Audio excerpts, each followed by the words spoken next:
Est-ce que vous croyez qu'avec Dieu, nous pouvons faire des exploits? Alléluia. Vous le croyez ce matin? Alors j'aimerais que vous puissiez dire à votre voisin, avec Dieu, tu feras des exploits, mon frère ou ma sœur.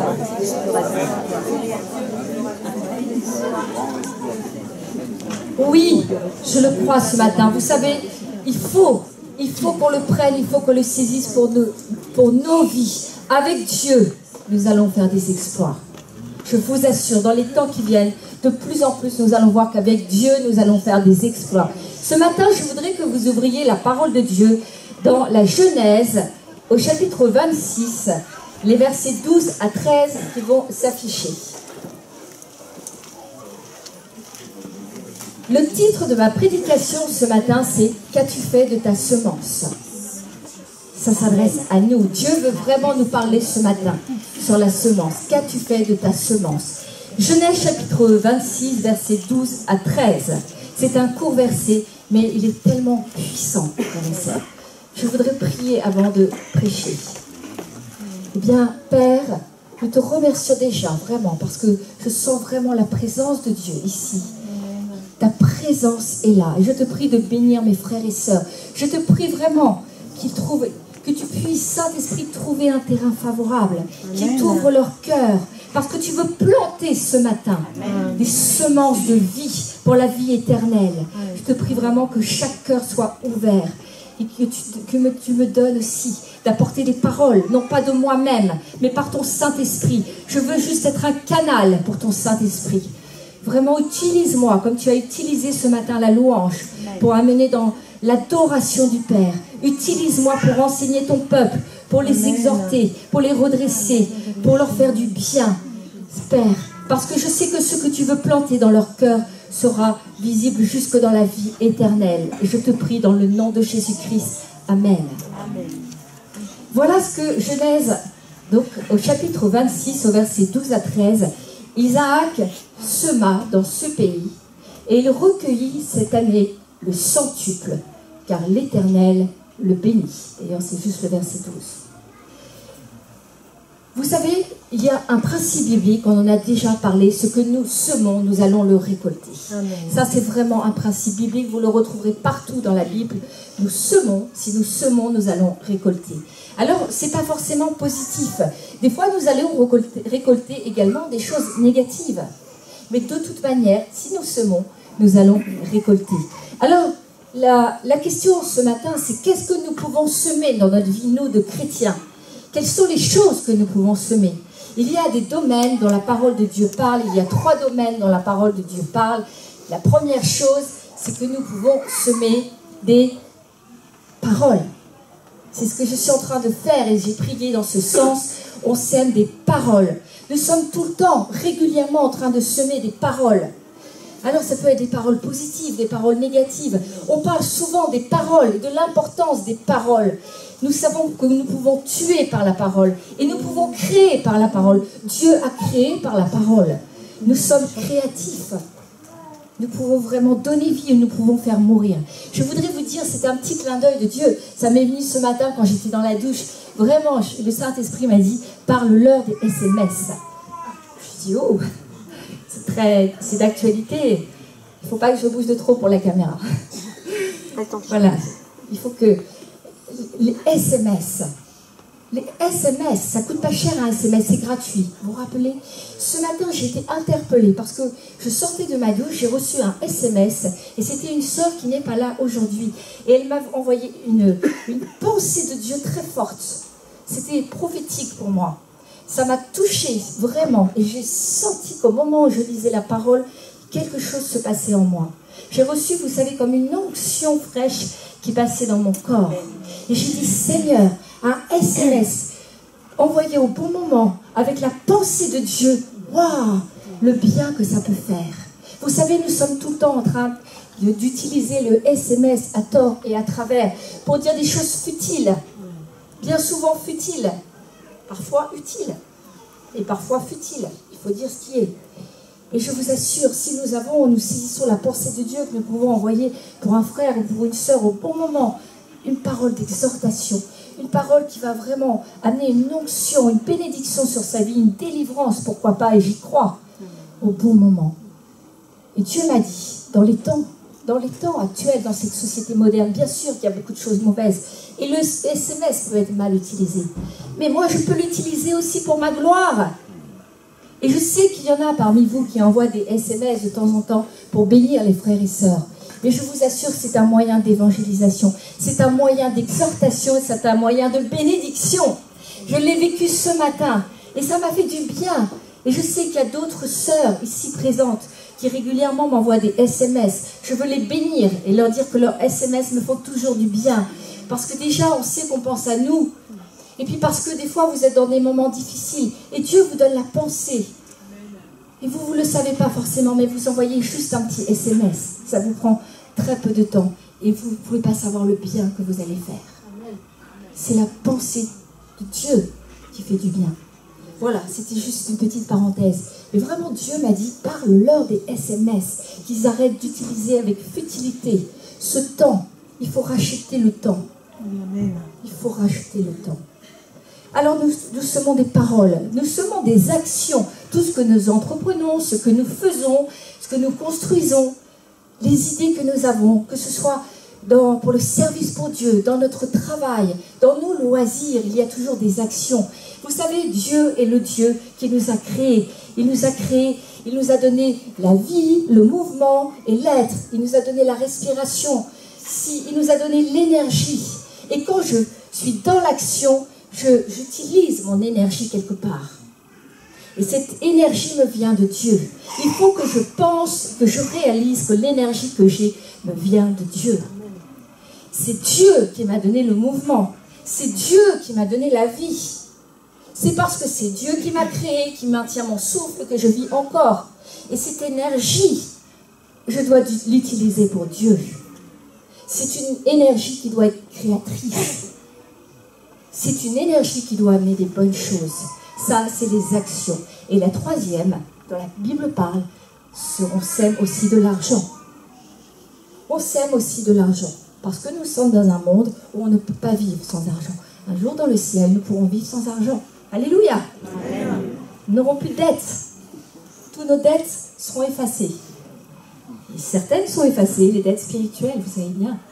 Mais il y a les dettes aussi monétaires, elles ne sont pas toutes effacées. Dans le ciel, un jour, nous n'aurons plus de dettes, nous n'aurons plus besoin d'argent. Donc il y a 3 types de choses. 3 types de semences. La parole, il y a les actions, et il y a également l'argent. Je voudrais vous dire, Isaac sema dans ce pays. Isaac avait eu une bénédiction. Et quand nous avons une bénédiction qui vient dans nos vies, nous avons des choix. Nous avons le choix de garder pour nous, et des gens le font. Il y a des gens, des fois, ils reçoivent des bénédictions, quelles que soient les bénédictions. Ça peut être d'ordre spirituel, mais ça peut aussi être des bénédictions dans la santé, dans la bénédiction dans la famille, etc. Moult bénédictions. Et il y a des gens, ils enterrent les bénédictions. Parce qu'ils disent, cette bénédiction est ma bénédiction, je ne la partagerai pas. Et ils enterrent la bénédiction. Et la deuxième solution, c'est que la bénédiction que j'ai reçue, je vais la semer pour qu'elle produise plus. On voit que Isaac, lui, a pris le parti de semer. Et la troisième chose, c'est qu'on peut semer, mais dans la vie de quelqu'un d'autre pour le bénir. Je vous rappelle, on peut garder pour soi, parce que notre cœur n'est pas forcément bon, et on ne veut pas partager. Tu comprends, j'ai reçu ça, mais pourquoi je partagerais? J'ai eu du mal à l'avoir, j'ai travaillé, j'ai peiné pour l'avoir, et je le garde. C'est une mauvaise mentalité. La deuxième, c'est de semer, parce que je vais récolter. Et la troisième, c'est de semer dans la vie de quelqu'un d'autre. Si j'ai reçu une bénédiction, si j'ai reçu un don, si j'ai le don d'exhortation, mais comment je peux me taire? Maria, si tu as le don pour exhorter, mais comment tu peux te taire? Il y a un feu dévorant qui est là et qui fait qu'on ne peut pas se taire. Pascal, le feu de l'évangélisation, tu ne peux pas te taire. C'est là, c'est un feu dévorant, il faut que tu parles, il faut que tu évangélises. Tu ne peux pas l'enterrer. Tout don que l'on reçoit, il faut le transmettre. Il faut le transmettre. Ça, c'est la troisième chose. Isaac a pris le parti de semer. Et ce qu'il a semé, lui, c'était pas n'importe quoi. Il a semé, vous savez, il n'a pas semé des graines. Il n'a pas semé des graines. Il a semé, Isaac a semé, et c'est quelque chose de très fort, la promesse de Dieu. Il a semé la promesse de Dieu. Il a établi le fait de commencer à être sédentaire. Son père Abraham était un nomade. Il s'occupait des troupeaux. Il était nomade. Et lui, Isaac, il a commencé à planter, à semer la promesse de Dieu, qui allait être que la descendance d'Abraham deviendrait sédentaire. Parce que la bénédiction de Dieu était attachée au sédentarisme. Tant que le peuple de Dieu était nomade, il ne pouvait pas y avoir les promesses que Dieu avait faites à Abraham. C'était qu'il allait avoir une descendance nombreuse et qu'il allait donner un pays. Dieu allait donner un pays à sa descendance. Seulement, il fallait qu'à un moment donné, il se sédentarise. Et Isaac a commencé à établir le fait de se sédentariser, de rester sédentaire. Et il a planté dans ce pays. Il a planté dans ce pays. Il a entraîné avec lui la descendance pour devenir sédentaire. Son père n'avait jamais fait cela. Il a dit, voilà, je prends une terre et dans cette terre, je sème. Et ça veut dire que quand je prends une terre et que je sème, je vais devoir attendre. Je vais devoir attendre que ça pousse. Je vais devoir attendre qu'il y ait du fruit avant de récolter. Donc je vais devoir rester là. Je sème sur cette terre, je vais devoir rester là. Peuple de Dieu, cela nous parle aujourd'hui. Cela nous parle de l'attachement à l'église locale. Parce que beaucoup de gens, j'entends beaucoup de frères et sœurs dire « Oui, je suis venu dans cette église et je suis reparti ailleurs. Et après, je suis reparti encore ailleurs. » Et ce sont des nomades spirituels. Mais Dieu, quand il a fait la promesse à Abraham, c'était au moment où il se sédentariserait, où il s'arrêterait, il pourrait planter. Et parce qu'il planterait, il pourrait voir ce qui allait pousser et il pourrait ensuite récolter. On y viendra. Mais je peux vous dire que Dieu est un Dieu d'ordre. On ne peut pas dire c'est Dieu qui m'a envoyé dans telle église et qui m'enverra après dans telle église et peut-être encore dans telle église. Dieu ne fonctionne pas comme ça, frères et sœurs. Dieu veut qu'on s'arrête, qu'on se pose, qu'on sème dans un pays, qu'on s'enracine dans une église locale. C'est important, parce que sinon nous allons voir que nous ne pourrons rien récolter. J'ai entendu des frères et des sœurs me dire « Je suis triste parce qu'au bout de 20 ans de vie chrétienne, j'ai l'impression de n'avoir rien construit. » Et je lui dis « Mais mon frère, ma sœur, combien d'églises as-tu fait ?» Il me dit « Mais je n'arrête pas. Je vais dans telle église, il y a tel problème. Dans telle église, il y a tel problème. » Mais je lui dis « Tu crois que le paradis, c'est sur cette terre ? Tu crois qu'il y a une église parfaite ? » Ben, vous savez, hein, ce qu'on dit toujours dans les milieux évangéliques. Dès que tu y es, elle est déjà plus parfaite. Eh oui, parce que nous ne sommes pas parfaits. Comment nous pouvons exiger qu'une église soit parfaite? Alors il manquera toujours de ça. Dans telle église, il n'y aura pas ça. Dans telle église, il n'y aura pas ça. Et ainsi de suite. Et puis on va être blessé, etc. On va changer d'église. On va devenir des nomades. Et Dieu ne pourra rien construire. Nous ne pourrons rien construire. Parce que nous n'avons pas semé. Nous ne sommes pas plantés dans une église locale. Alors ce qu'il faut faire, et là je m'adresse vraiment à vous, c'est très important. Il faut venir dans une église, il faut prendre du temps. Il faut réfléchir, se mettre devant Dieu et dire « Dieu, est-ce que c'est l'église dans laquelle tu veux que je m'enracine? Est-ce que c'est cette église-là » Prenez du temps pour cela. Mais le jour où vraiment vous avez un réma dans votre cœur, où Dieu vous dit « Oui, c'est cette église-là », alors arrêtez-vous, sédentarisez-vous. Et là, vous commencez à semer. Vous allez semer quoi? Vous allez semer du travail, votre travail pour Dieu. Vous allez semer du temps pour l'église locale. Vous allez peut-être semer ça va être quelquefois difficile, peut-être des souffrances. Mais ça vaut le coup.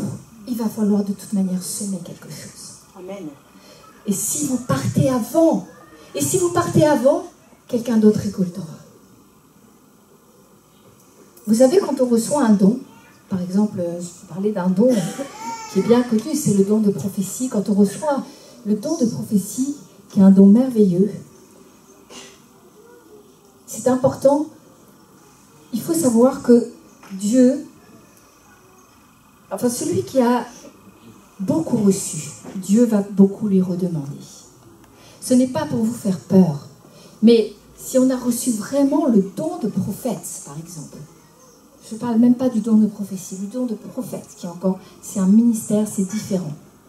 Si tu as reçu le don de prophète, Dieu compte sur toi. Vous savez, il ne faut pas croire, Dieu ne oint pas tout le monde. C'est faux. Dieu ne va pas oindre tout le monde.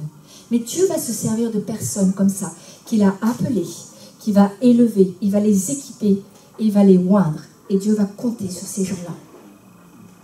Et c'est très important parce que si le prophète ne veut plus prophétiser ou ne veut pas prophétiser, j'ai vu un prophète, un ministère de prophète authentique. Il avait été tellement blessé dans l'église, il était en colère contre l'église, il s'était rassis, il ne voulait plus prophétiser. Mais c'est grave, je veux vous dire c'est grave. Parce que certains diront, c'est pas grave, Dieu va envoyer quelqu'un d'autre. Je vous assure que Dieu n'enverra pas quelqu'un d'autre. Parce qu'il a misé sur cet homme. Il a investi sur cet homme, il a oint cet homme, il l'a équipé, il l'a élevé. Et lui va bloquer quelque part le paysage spirituel. Parce que des églises ont besoin de lui. Des églises pourraient et devraient pouvoir recevoir la parole prophétique. Et parce que cet homme s'est assis, parce qu'il estime avoir pas été suffisamment reconnu dans l'église, alors il ne veut plus exercer ce ministère. Mais Dieu ne veut pas le destituer. Vous savez, le roi Saül, qui a été sur le trône d'Israël pendant tant de temps, alors que ce qu'il faisait n'était pas juste, n'était pas bon, Dieu ne l'a pas chassé.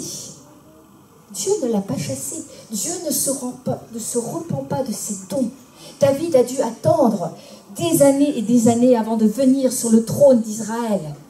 Mais Dieu ne se repent pas de ses dons. Vous savez, quand Dieu a dit, vous avez tué mes prophètes.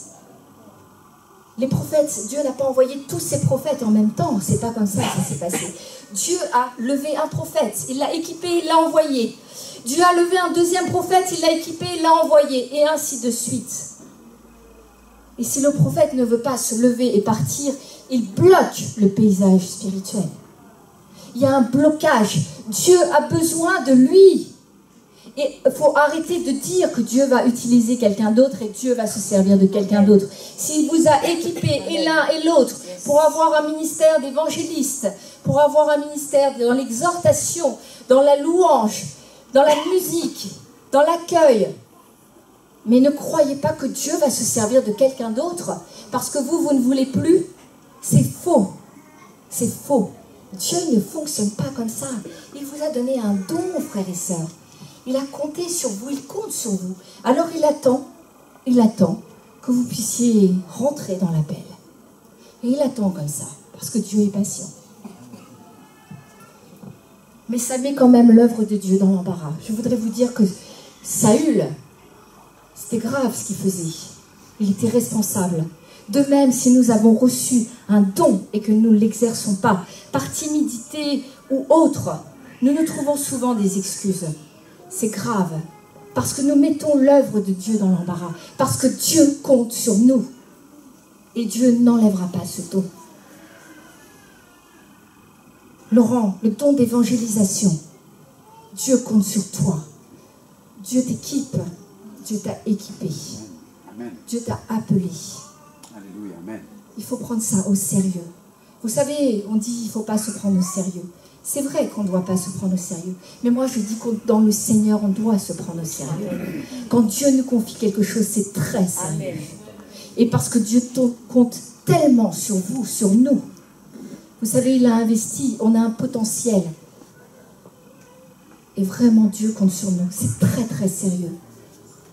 Ce matin, Edwige, Benoît, vous avez aussi des appels dans vos vies. Je ne peux pas citer tout le monde aujourd'hui.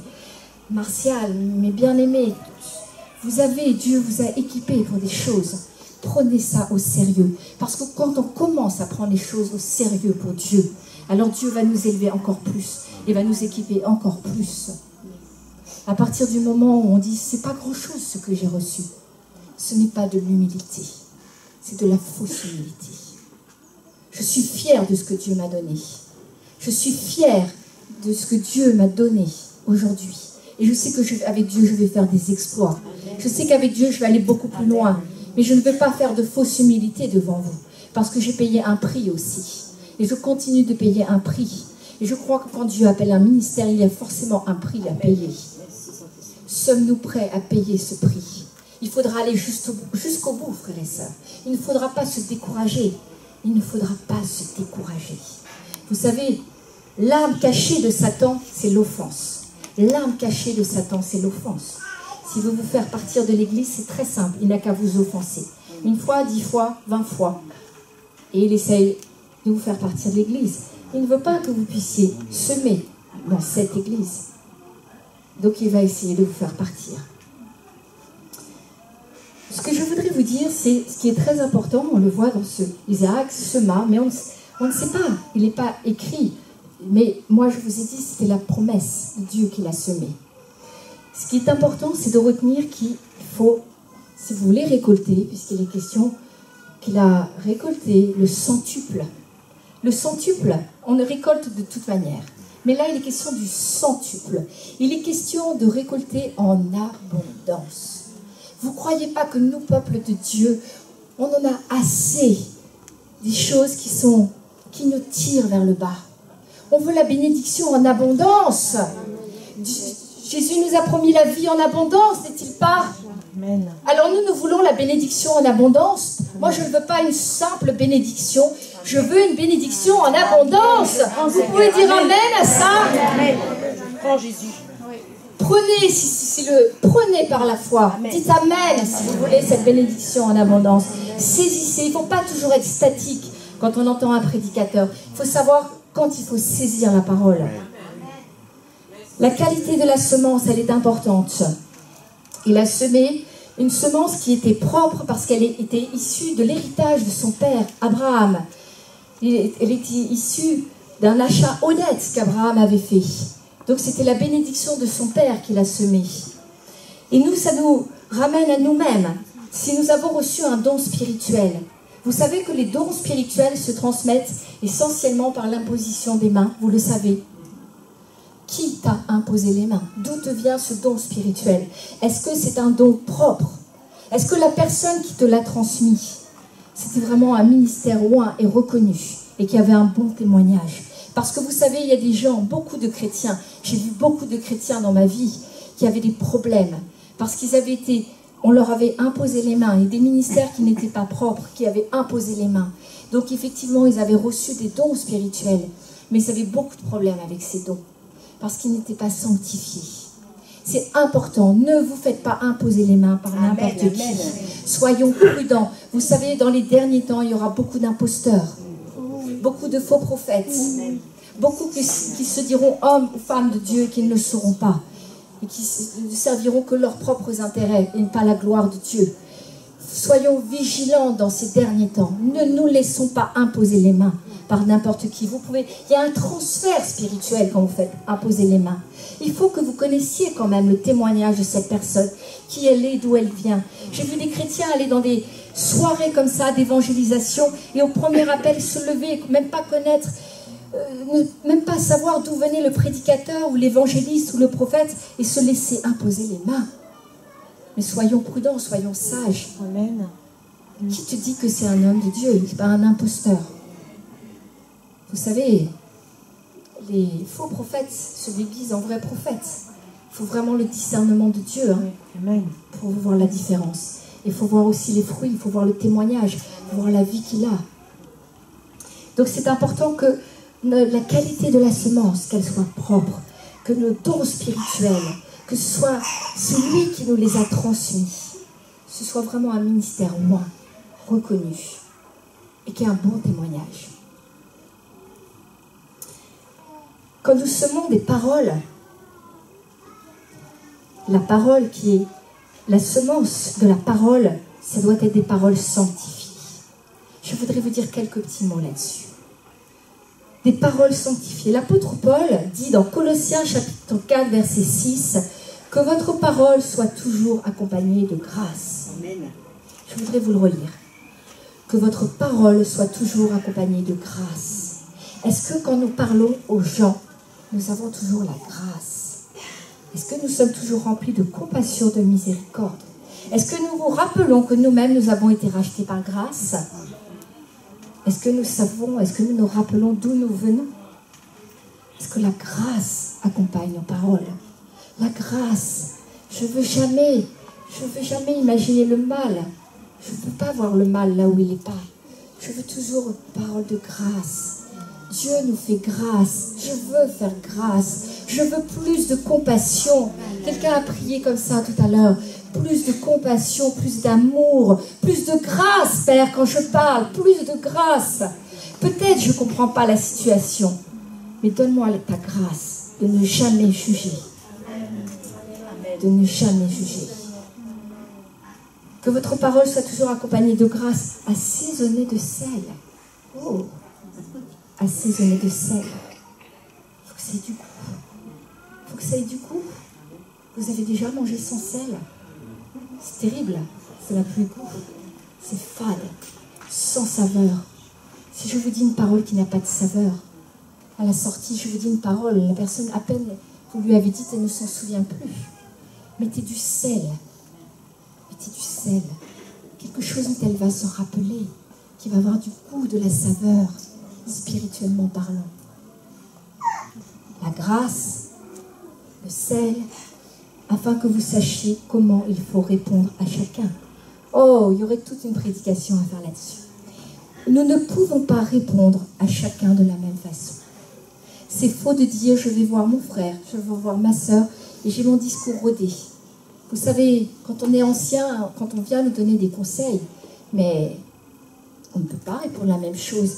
Si le problème est le même, je vais forcément m'adresser différemment, selon la sensibilité de la personne, selon la réceptivité de la personne, selon le niveau de foi de la personne. Je ne peux pas m'adresser à deux personnes de la même façon. Il me faut le discernement.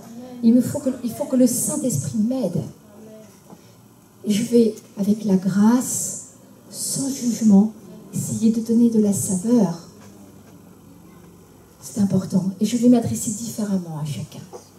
Je vais tantôt être plus sévère, parce que je sens que le Seigneur me dit qu'il faut être un peu plus sévère.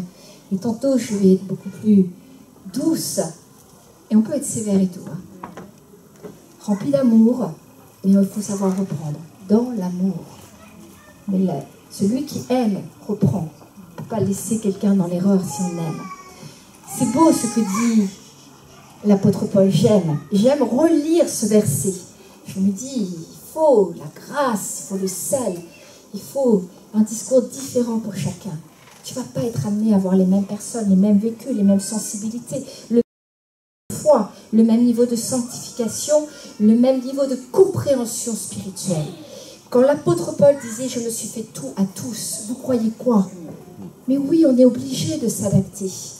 C'est comme si vous veniez et vous racontiez le culte de ce matin à quelqu'un qui n'est même pas encore converti. Ce serait une aberration. Ça serait parler du chinois à un Français. Il faut s'adapter. Capacité d'adaptation. Paul, relisez l'apôtre Paul. Vous allez voir combien il a pu s'adapter à chacun, à chacune. Avec grâce, avec saveur. Vous savez, Jésus dit dans un passage des évangiles, il dit que nous aurons chacun aura à rendre compte des paroles vaines. Chaque homme aura à rendre compte des paroles vaines qu'il aura dites. C'est quoi les paroles vaines? Ce sont des paroles, quand vous avez la connaissance, c'est plus grave quand on a la connaissance. En fait, vous étiez plus tranquille avant de venir au culte que quand vous allez ressortir devant Dieu. Parce que la connaissance que vous avez là, vous allez plus pouvoir dire « je ne savais pas » devant Dieu. Parce que maintenant, vous savez.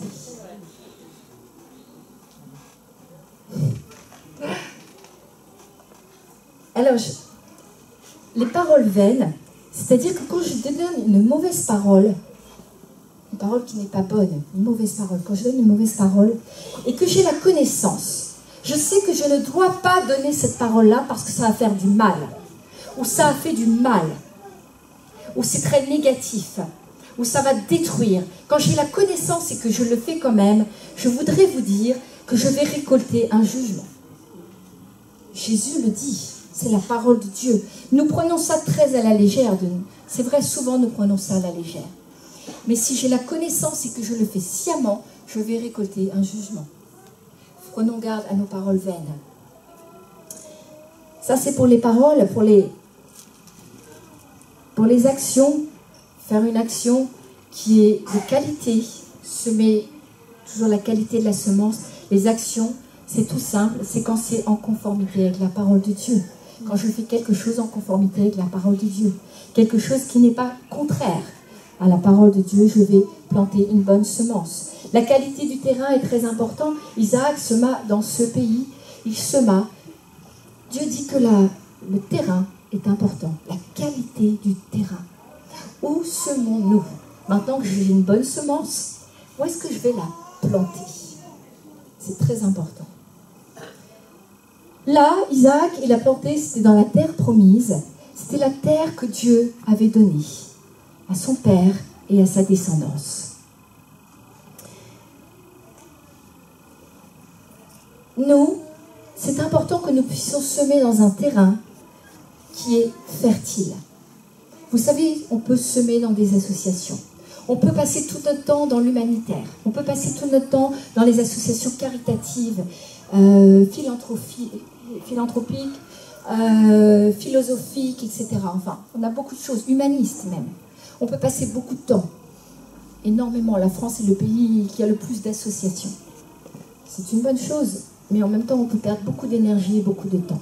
Et si je plante, c'est le terrain dans lequel je plante mon énergie, mon argent.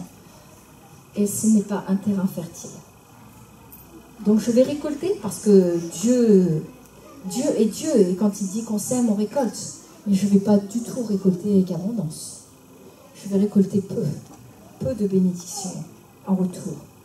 Donc c'est très important. Quand il y a des appels à l'argent, je sais qu'on n'aime pas trop en parler en France. Mais il faut qu'on évolue là-dessus. Ça ne doit pas être tabou, l'argent. Ça ne doit pas être un sujet tabou. Quand il y a des appels à l'argent et que je mets mon offrande, je mets ma dîme au bon endroit et que Dieu valide ce que j'ai fait. Parce qu'il ne faut pas se surendetter pour donner. Il faut être vraiment équilibré. J'ai vu des gens emprunter pour donner des offrandes. Mais Dieu ne fonctionne pas comme ça. Donc je plante, je mets ma semence d'argent dans un terrain, dans une église locale, dans laquelle je crois, parce que j'ai le même projet que cette église. Alors là, oui, si ta semence est bonne et que le terrain est bon, je peux te dire, selon la parole de Dieu et avec assurance, que tu vas récolter avec abondance. C'est Dieu qui le dit. Et Dieu ne ment jamais. Et ensuite, il y a quelque chose de merveilleux. Il y a la récolte et il recueillit. Waouh! Le temps des récoltes, on aime. Le temps de la récolte, on aime. Pourquoi? Parce qu'on a du mal à marcher par la foi. On veut marcher quelquefois par la vue.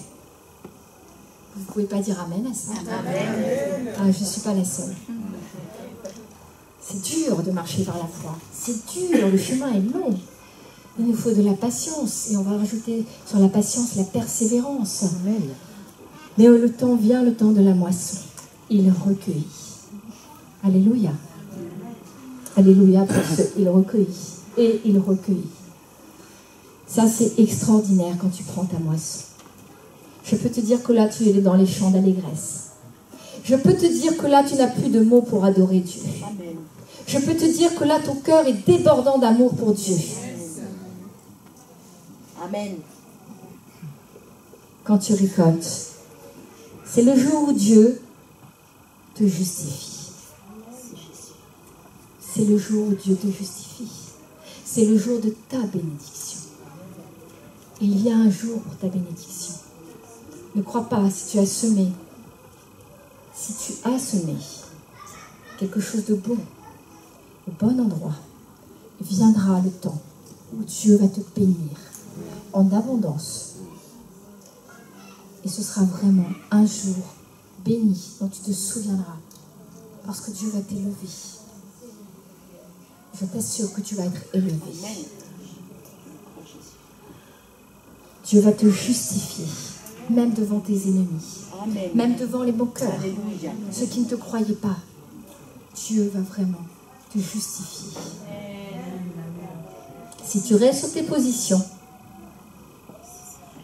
à un moment donné, Dieu va te justifier. Vous savez, la bénédiction, elle peut être terrestre et elle peut être dans le ciel. Alors nous, on se dit, oh, je préfère un peu terrestre et un peu dans le ciel, mais terrestre, c'est pas mal. Je voudrais vous dire, oui, elle peut être terrestre, elle peut être dans le ciel uniquement, mais Dieu merci, il y a des bénédictions qui sont terrestres et qui sont également pour l'éternité. Dieu fait les choses ainsi. C'est que Dieu nous promet, si vous assistez quelquefois à des... Nous avons été à la montagne vendredi, prier. Il faisait froid, mais nous, je sais que mes frères et sœurs, ils vont depuis 15 ans, vous vous rendez compte, depuis 15 ans, ils vont intercéder sur la montagne pour notre pays de France. Ils vont intercéder pour le réveil. Avant, c'était tous les vendredis. Maintenant, c'est un vendredi par mois. Je vous assure que ça, Dieu le voit. C'est une récompense éternelle. Nous avons des bénédictions extraordinaires là-haut sur la montagne. On ressent vraiment la présence de Dieu quand on est dans l'intercession pour des gens qu'on ne connaît même pas. Oui, amen. Mais parce qu'on a une compassion qui nous prend dans les entrailles et que Dieu met en nous. Ça, ce sont des récompenses éternelles, mes frères et sœurs. Quand nous sommes dans le service et que nous semons dans les larmes, ce sont des récompenses éternelles. Et quand viendra le temps de la récolte, qui se fera avec allégresse, ces temps de larmes, Dieu les aura recueilli toutes nos larmes. Chacune de nos larmes, Dieu dit qu'il les garde. Parce que ça, ce sera des récompenses éternelles. Vous qui êtes appelés, vous qui êtes dans le service, vous qui êtes dans le ministère, rappelez-vous ces choses. Parce que si vous semez aujourd'hui dans les larmes, vous récolterez. Et dans l'allégresse, sur cette terre, mais dans le ciel, et pour l'éternité. Et dans l'éternité, si ça vous coûte de venir, si ça vous coûte de servir, si vous êtes fatigué, si vous êtes découragé, sachez que récompenses sont là-haut dans le ciel, dans l'éternité.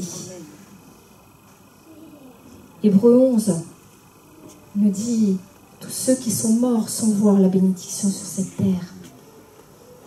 Oh, Hébreux 11 m'ébranle quand je le lis. Ceux qui sont morts en martyrs, ceux qui ont été sciés, ceux qui ont été torturés, sont morts et n'ont pas vu. Ils n'ont pas vu la bénédiction sur cette terre. Nous n'en sommes pas là. Heureusement, nous avons la liberté du culte en France. Mais peut-être qu'un jour, nous aurons beaucoup moins de liberté. Mais vous savez, quel honneur Dieu nous fera. Quel honneur Dieu fera à ses frères et sœurs qui sont morts dans le Seigneur sans voir les récompenses sur cette terre.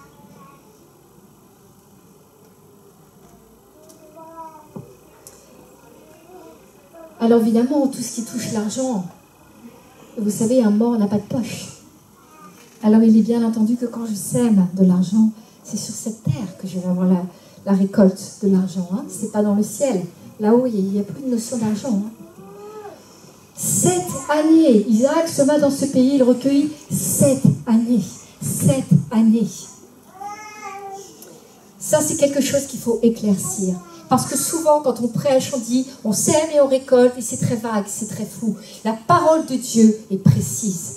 Elle dit que Isaac, quand il a semé, l'année où il a semé, il a récolté. Et il a récolté en abondance. Je voudrais vous dire qu'il y a un principe, quand on sème, la récolte se fait dans la saison. C'est des saisons de Dieu, mais ce n'est pas n'importe quoi. Je vous l'ai dit, Dieu est un Dieu d'ordre. Quand vous semez des graines de maïs, vous vous attendez à ce que dans 6 mois, le maïs soit poussé. C'est ça, c'est 6 mois. C'est pas 5 mois ou 15 mois. Non, c'est 6 mois pour le maïs. Alors si je sème, je ne vais pas devoir attendre 15 mois. Il y a des gens qui disent, oui, mais je vais attendre 10 ans, 20 ans. C'est faux. C'est faux. Ce n'est pas biblique. Oui, tu peux attendre pour le service, parce que Dieu te prépare et c'est très différent. Mais quand tu as semé une bonne semence dans la bonne terre, alors il y aura un temps, et c'est cette année.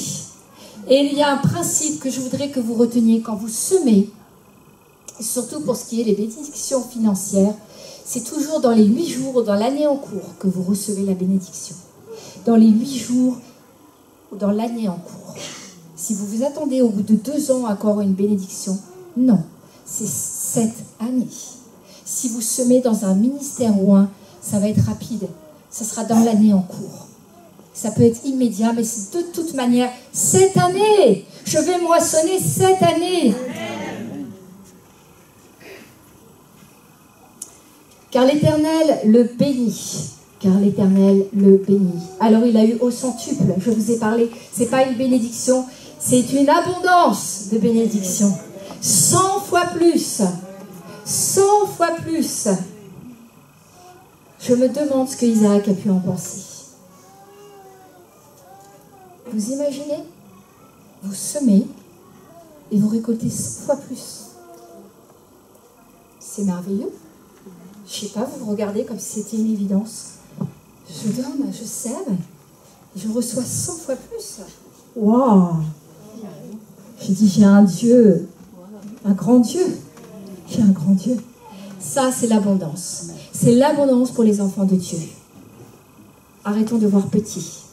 Arrêtons de voir petit. Arrêtons de demander des petites bénédictions à notre grand Dieu. Je veux être béni en abondance. Sinon, ce n'est pas une vraie bénédiction. Sinon, c'est qu'il y a eu un problème. Je n'ai pas mis dans le bon terrain, je n'ai pas mis la bonne semence. Il y a eu un problème. Je veux récolter en abondance. Parce que Dieu le dit. Et Dieu n'est pas menteur. Et ce qu'il dit dans sa parole se réalise. Prenons-le ce matin pour nous. Si vous avez semé, pensez, vous allez récolter en abondance. Demandez, priez là-dessus. Dieu, tu le dis dans ta parole. Je veux récolter en abondance. Je ne veux pas une petite bénédiction. Dans mon travail, je ne veux pas une petite bénédiction. Je veux une abondance et une pluie de bénédiction. Je veux au centuple de ce que j'ai pu semer. Amen. Au bon terrain, dans le bon terrain, au bon endroit. Mais je vais attendre la saison. Je vais attendre la saison de la moisson. Je veux attendre la saison. Vous savez, quelquefois, ça tarde. Et on se dit, comme ça tarde, il n'y a pas de résultat momentanément, alors c'est qu'il y a dû avoir un problème. Et les gens se moquent, les gens sont moqueurs, et les gens vous ont vu. Mais tu sais bien, je t'ai dit que tu n'étais pas dans la bonne église. Je t'ai dit que tu n'avais pas donné le bon montant. Arrête, arrête. Il te décourage, il te décourage. Ah ah. Soyons patients. Amen. Soyons patients. Parce que oui, tu récolteras. Mais momentanément, il se peut qu'il y ait un temps, un délai. Ça dure. Et là, c'est les moqueurs qui viennent. Ce sont les incrédules qui viennent. Et ils essayent quoi? Ils essayent de te faire partir. Parce que si tu pars, tu as perdu la récolte. Un autre récoltera à ta place. Mon frère, ma soeur, si tu es dans cette église, si tu as déjà travaillé dans cette église, tu as déjà investi dans cette église, que vraiment Dieu t'a dit de rester dans cette église, commence à semer. Sème plus et sème toujours plus. Parce que ta récolte viendra. Et elle viendra en abondance. Mais attends. Et n'écoute pas ceux qui te disent le contraire. N'écoute pas ceux qui te disent que tu as mal fait, que tu t'es trompé. Enracine-toi. Enracine-toi. Ne va pas d'église en église. Ne va pas d'église en église. Ne va pas de réunion en réunion. On peut de temps en temps pour l'église universelle voir les frères et sœurs. Mais nous avons une église locale. Et c'est dans cette église locale que nous devons semer. Amen.